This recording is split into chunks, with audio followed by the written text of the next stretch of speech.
episode of The Minority Voice. I'm your host, Jeff Vega.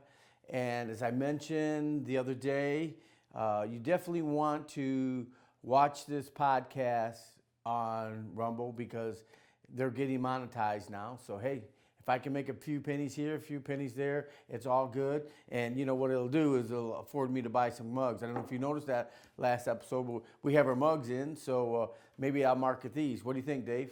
I think it's a great idea. Right, okay. All right, cool. I'll give you another job. You can do the mailing, right? Right. All right, we just got to think about price. But anyways, it's a little added thing to the podcast here. I'm going to kind of go off a little bit and go to national. But actually bringing it back home too is we want to talk about this, the COVID nursing home thing. You know, they're coming after Cuomo pretty hard, and it's up to 9. But probably when you see this episode, no telling how many accusations or women are going to step out against Andrew Cuomo. As I said, it's at 9 right now, but you know, who knows? When you see this, it could be more, as I said. But that being said, I don't want you to forget. You know, this is not really about these women. What this is about is getting rid of Cuomo so they can squash this COVID nursing home scandal.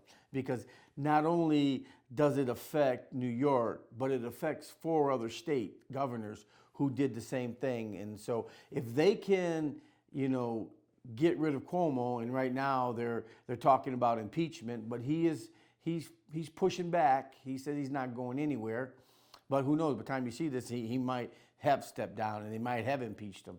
You never know. But I want you to keep in mind that the reason why they're doing that is because they don't want this nursing home scandal to get out. And that being said, here back home in Michigan, the lawmakers in Michigan have finally decided that maybe it's time to use the subpoena laws to get Governor Whitmer to release the secret COVID nursing home information. You see, because she's pushing back and she will not give the data up. And you have to ask yourself, you know, where's the transparency? You know, it seems like every politician runs on transparency, but, you know, when it comes time to, you know, put your money where your mouth is, it's a whole different story. And she's pushing back. She won't give the stuff up. But the lawmakers now are doing what they need to be doing and stepping up. And hopefully they will follow through this and get this information and not give her a pass on this. And that being said, talking about, you know, houses passing bills, you got to give kudos to the state of Oklahoma. They passed a bill in Oklahoma to grant immunity to drivers who hit protesters, okay? And you know all the craziness that's gone on in Seattle, Portland, in other states too, where these protesters, they get out in the streets and they block traffic. And, you know, you're in a car and you got your kids and you see a mob out there, you know, that's very intimidating. And there's been situations where people have just driven through, you know, to get out. And of course, you know, you're in front of a car and there's a couple hundred people and you're trying to get through, you know, you're going to hit some people. Well, Oklahoma said, nope. You know what? If you're trying to elude a mob, a rioting, you're gonna get immunity. And you know what? Here's the reality.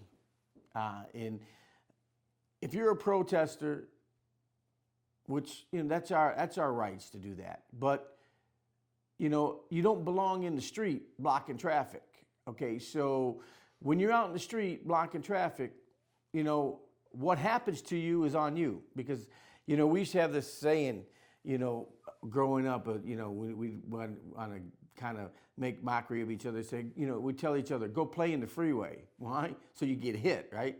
And you don't play in the freeway. Well, you don't play in the streets either, especially if you're riding. So, you know, kudos to Oklahoma for passing this. And, this is another example of, stepping up, pushing back. If we're going to have an impact in this culture, friends, that's what we have to do. We have to push back. So I just want to send out a kudos. And thanks for listening. And we look forward to seeing you next time. And remember, Joshua 24:15.